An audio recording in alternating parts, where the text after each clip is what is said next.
গতরাতের ভারী বৃষ্টি ও উজানের ঢলে সিলেট নগরীতে প্রবেশ করেছে সুরমা নদীর পানি। ওসমানী মেডিকেলের সামনেও পানি এসে পড়েছে। দুর্ভোগে পড়েছেন নগরীর বিভিন্ন এলাকার বাসিন্দারা।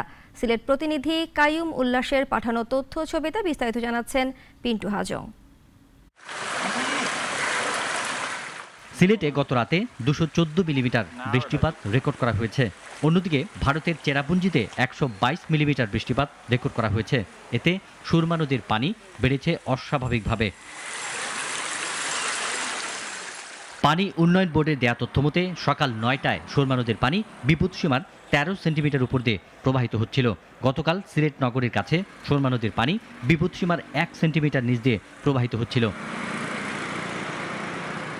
সিলেট নগরীর উপশহর যতরপুর, মেন্দিবাগ, জামতলা, তালতলা, শেখঘাট, কলাপাড়া, মজুমদারপাড়া, লালদিঘির পাড়, মাছিমপুর সহ বেশ কিছু এলাকা পানিতে তলিয়ে গেছে।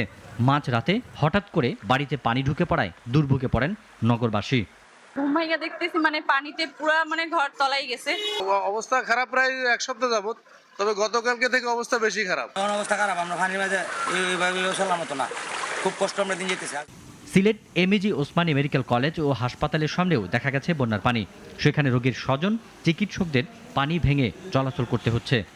এলাকার আপনি দৌকা সব বাড়ির পানির তলে, আপনি দৌকি বিল্ডিংটা তো দেখাও যান না পানির নিচে। মনে হয় সুরমা নদী তো ভরাট হয়ে গেছে, খাল বিল নদী নালা হাওয়ার যাও আমরা দেখলাম সবই তো ভরাট। সিলেট শহরে পানি প্রবেশ অব্যাহত রয়েছে।